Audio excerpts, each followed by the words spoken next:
이사야서 이제 열방에 대한 심판이 계속되고 있는데요.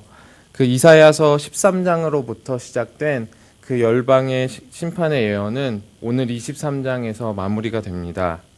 지난 10개의 장들을 통하여서 우리는 세상의 영광은 아무것도 아니다. 세상의 지혜와 그리고 세상의 그런 계획은 아무것도 아니다. 그 어느 것도 우리가 믿고 의지할 것이 아니라 우리는 하나님만을 의지해야 한다는 것을 배웠습니다. 그리고 오늘 이사야의 두로의 심판과 회복의 말씀을 통하여서 우리는 열방의 부유함이 아니라 다시 하나님을 의지할 것을 우리는 배울 수 있습니다. 두로는 지중해를 접하고 있는 큰 해안가에 있는 도시인데요. 페니키아 도시들 중에서 가장 남쪽에 있다고 합니다. 그래서 그 BC 기원전 5세기까지 그 지역을 지배하던 큰 도시 중에서 하나였습니다.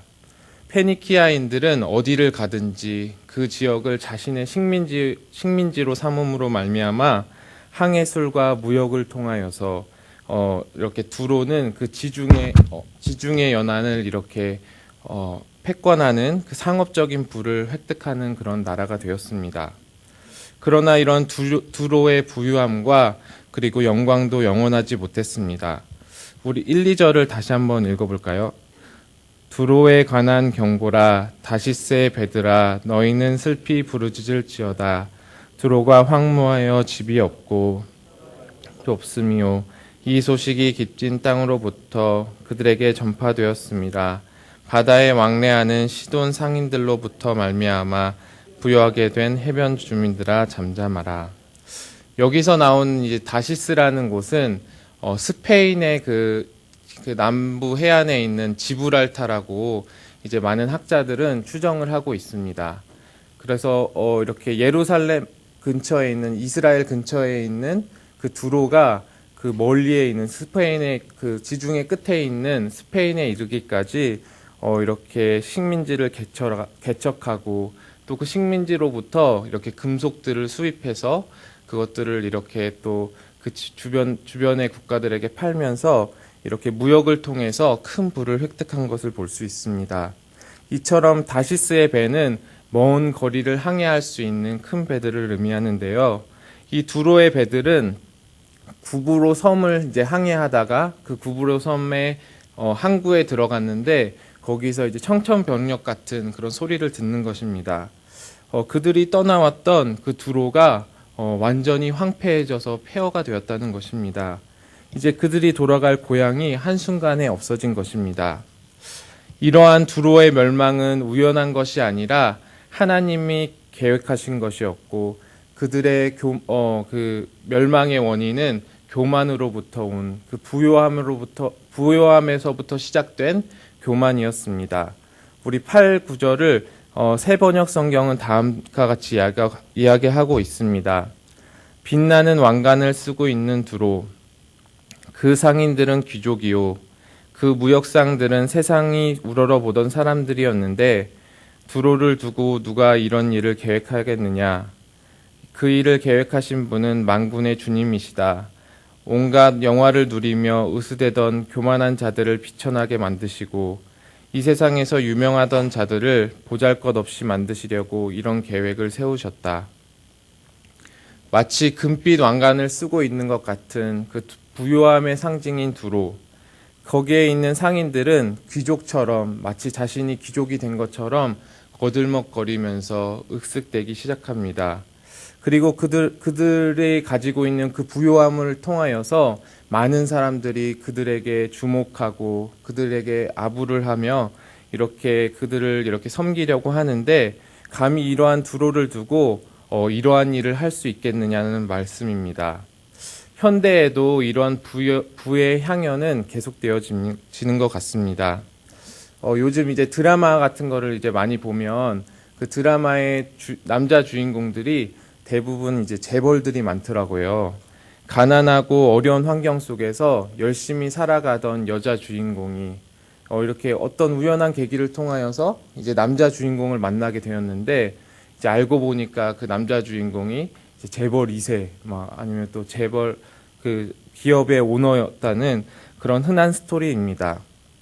그럼에도 이 드라마 가운데서 끊임없이 재벌이 등장하는 이유가 무엇일까요? 이 시대의 많은 사람들이 바로 이 재벌을 동경하고 있다는 것입니다. 자신의 현실은 그러하지 못하지만 자신이 가지고 있는 그 신데렐라와 같은 그 꿈을 그 드라마 속의 그 여주인공을 통하여서 이루고자 하는 대리만족을 느끼는 것이지요. 부를 향한 추구는 어른들뿐만 아니라 어른아이들도 같아집니다. 어느 초등학교에서 아이들에게 장래 희망을 조사했다고 합니다. 저희 때 같은 경우는 흔히 이제 의사가 되고 싶다, 아니면 한의사, 뭐 이렇게 판사, 뭐 검사 이런 것들이 많아서 저도 당연히 그러할 것이라고 생각을 했는데, 지금의 아이들의 절반 이상이 써낸 답을 보니까 부자가 많더라고요. 부자가 50% 이상을 차지하고 있었다고 합니다. 40세 안에 뭐 100억을 벌기, 아니면은 강남에 건물을 가진 건물 주인. 이제 아이들의 장래 희망이 자신이 가진 꿈들과 가치들을 이 세상 가운데서 실현해 가려는 것이 아니라 단순히 돈을 어떻게 많이 벌 것인가, 그 부유함 자체가 목적이 돼버린 그런 슬픈 현실을 우리 아이들이 살아가고 있습니다. 아마 이 시대의 가치가 아이들을 통하여서 이렇게 투영돼서 나오는 것이겠죠. 물론 성경은 돈 자체나 부자 자체가 나쁘다고 말하지는 않습니다. 오히려 모든 사람들이 각자의 현장 속에서 최선을 다해서 자신의 삶을 살고 또 그것들을 통하여서 나오는 그런 수입을 가지고 살아갈 것을 권면하고 있습니다. 그러나 이제 돈의 기능을 훨씬 더 뛰어넘을 때, 물질이 물질 이상의 의미를 가질 때, 그 돈을 우리가 사랑하기 시작한다면 우리는 물질을 우상시하고 있는 것입니다. 상상수훈에서 이제 예수님께서는 제자들에게 말씀하셨죠. 너희는 하나님과 재물을 동시에 섬길 수 없다고 말씀하셨습니다. 예수님께서는 그 어떤 것도 하나님과 이렇게 1대1로 비교해서 하나님과 그 어떤 것을 1대1로 비교해서 말씀하시지 않으셨습니다. 그런데 예수님께서는 특이하게도 하나님과 재물을 1대1로 비교하면서 말씀하셨습니다. 그만큼 이 재물이라는 것, 그 돈이라는 것은 우리가 쉽게 하나님과 대체할 수 있는 그 우상이라는 그 신이 될 수 있는 그런 물질이라는 것입니다. 두로의 상인들은 정기적으로 항구에 이렇게 입항하고 출항하는 그 자신들의 배를 보면서 또 그 배에 가득 담긴 재화들을 보면서 얼마나 이제 뿌듯하고 좋았겠습니까? 그러나 그들은 자신이 가진 부요함을 또 묵상하고 또 그 부요함을 또 묵상하면서 그들은 교만의 함정에 빠져버렸습니다. 그러나 부자만이 이러한 교만의 함정에 빠지는 것은 아닙니다. 19세기의 스코틀랜드의 조지 맥도날드 목사님은 말을 하였습니다. 물질의 지배 아래에 있는 것만이 물질의 지배 아래에 있는 것은 부자만이 아닙니다. 돈이 없는 사람들, 즉 돈이 없는 것 때문에 불행하다고 느끼는 사람들 역시 돈의 노예입니다.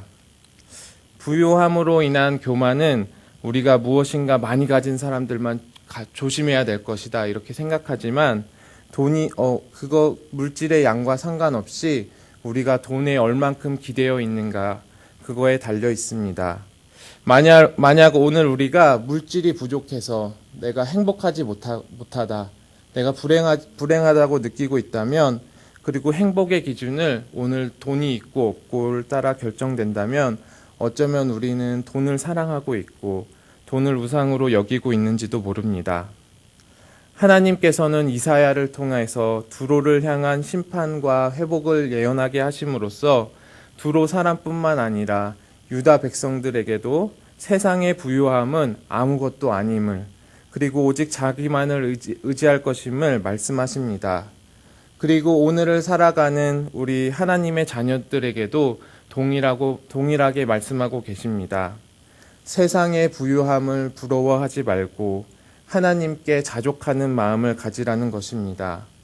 모든 부요함의 근원이 되신 그 하나님 안에서 우리는 충분히 만족하며 살아야 합니다. 우리 17절에서 18절을 함께 읽어보도록 하겠습니다. 70년이 찬 후에 여호와께서 두로를 돌보시리니 다시 값을 받고 지면에 있는 열방과 음란을 행할 것이며 그 부역한 것과 이익을 거룩히 여호와께 돌리고 간직하거나 쌓아두지 아니하리니 그 무역한 것이 여호와 앞에 사는 자가 배불리 먹을 양식 잘 입을 옷감이 되리라. 새 번역 성경을 보면 18절을 다음과 같이 이야기합니다. 그러나 두로가 장사를 해서 벌어들인 소득은 주님의 몫이 되게 할 것이다. 두로가 제 몫으로 간직하거나 쌓아두지 못할 것이다. 주님을 섬기며 사는 사람들이 두로가 벌어놓은 것들로 배불리 먹고 그리고 좋은 옷으로 입고 살 것이다. 이렇게 말을 합니다. 놀라운 말씀입니다. 하나님께서 멸망하게 될 그 두로가 70년 만에 회복할 것이라고 명령하시고 두로의 부유함이 두로 자신만을 위한 것이 아니라 오히려 하나님을 섬기면서 사는 모든 이들에게 돌아간다는 말입니다. 이것은 어떻게 보면 오늘을 살아가는 우리들에게 주신 하나님의 약속입니다. 모든 만물을 창조하시고 그리고 주관하시는 그 하나님께서 우리에게 우리가 가지고 있는 그 필요를 채워주신다는 그 믿음이 있기 때문에 우리는 오늘 하루도 하나님께 감사하며 살아갈 수 있습니다. 모든 부요함의 주인 되시는 하나님을 믿음으로 우리는 교만하지 않고 겸손하게 살아갈 수 있습니다. 말씀을 정리하도록 하겠습니다. 두로가 가졌던 부요함으로부터 온 과시적인 그러한 교만함을 하나님께서는 멸하시기로 결정하셨습니다. 그리고 이 심판과 회복의 메시지를 통하여서 우리는 세상의 부요함을 추구할 것이 아니라 오히려 모든 만물 가운데 가장 부요하신 하나님을 추구하고 의지해야 한다는 것을 다시 한번 깨닫게 되었습니다. 사랑하는 성도 여러분, 내가 가진 것이 많다고 해서 내가 교만한 것이 아니고 내가 가진 것이 적다고 해서 하나님 앞에 겸손한 것이 아닙니다. 내가 물질에 어느 정도 의존하고 있는가? 내가 하나님과 물질 사이에서 어느 곳에 마음을 두고 있는가? 우리가 하나님을 얼마나 신뢰하고 있는가가 그 기준입니다. 신앙의 리트머스라는 것이 있죠. 그러니까 이렇게 리트머스 종이를 대면 이렇게 색깔이 판명되면서 이렇게 산도가 판명되는 것처럼 우리가 흔히 이제 신앙의 리트머스, 그래서 그 리트머스 종이를 대면 우리의 신앙이 어떠하다 이렇게 판별할 수 있는 그런 기준 중에 하나가 바로 이 물질입니다. 나는 오늘 물질에 얼만큼 마음을 두고 있는가? 그리고 내가 그 물질을 어느 곳에 사용하고 그것을 사용할 때 어떠한 마음으로 하고 있는가가 바로 오늘의 나의 신앙의 색깔을 나타냅니다. 우리는 모든 필요가 하나님께로부터 나오는 것임을 알고 있기 때문에 하나님 안에서 자족할 수 있습니다. 그래서 사도 바울은 이야기합니다. 내가 궁핍함으로 말하는 것이 아니라 어떠한 형편에서든지 나는 자족하기를 배웠노니 나는 비천에 처할 줄도 알고 풍부에 처할 줄도 알아 모든 일 곧 배부름과 배고픔과 풍부와 궁핍에도 처할 줄 아는 일체의 비결을 배웠노라. 내게 능력 주시는 자 안에서 내가 모든 것을 할 수 있느니라. 바울은 이야기합니다. 내가 풍부에도 처하고 그리고 비천에도 처하지만 그 어떤 것도 내가 가지고 있는 그 하나님을 향한 그 마음들, 하나님을 향한 기쁨을 빼앗을 수 없다는 것입니다. 풍부할 때도 그리고 어려움에 처했을 때도 우리는 주님 안에서 기뻐할 수 있음을 바울은 자신을 통해서 우리에게 말을 하고 있습니다. 그리고 능력을 주시는 그 주님 안에서 우리는 물질이 있거나 없거나 모든 것이 가능함을 우리는 다시 한번 알 수 있습니다. 오늘 내가 돈을 얼마나 소유하고 있는가는 우리의 오늘의 행복을 결정하지 못합니다. 하나님을 내가 얼마나 신뢰하고 있는가, 그리고 내가 하나님의 은혜 안에 거하고 있는가가 바로 오늘의 나의 행복을 결정합니다. 오늘 하루도 주님의 그 부요하심 속에서 풍성한 은혜를 누리시는 여기 모든 성도님들의 그 마음이 또 부요하게 되기를 예수님의 이름으로 축원합니다. 아멘. 우리 함께 기도하도록 하겠습니다. 하나님 아버지, 두로에 대한 하나님의 심판과 그리고 회복의 말씀을 통하여서 하나님, 우리가 물질에 대한 그 마음을 어떻게 해야 하는가, 그 부요함에 대한 그 교만함을 우리가 어떻게 예비하고 방비하고, 또 내가 그 교만 가운데 있다면 어떻게 회개하고 돌아와가야 하는지를 함께 배웠습니다. 하나님, 이 시간 나는 하나님께 어떠한 마음을 가지고 있습니까?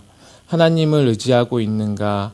하나님을 의지하지 않고 말로는 하나님을 의지하지만 마음으로는 내가 가진 것을 의지하고 내가 그 가진 것을 나의 소유처럼 생각하고 있지는 않은가?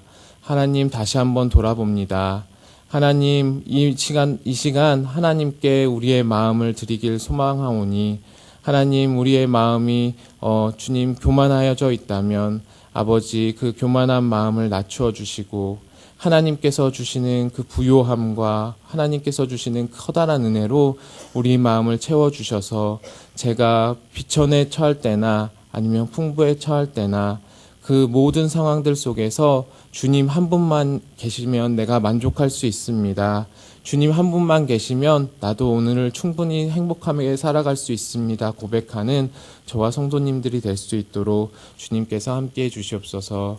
이 모든 건 예수님의 이름으로 기도드립니다. 아멘. 우리 주님이 가르쳐 주신 기도하도록 하겠습니다. 하늘에 계신 우리 아버지여,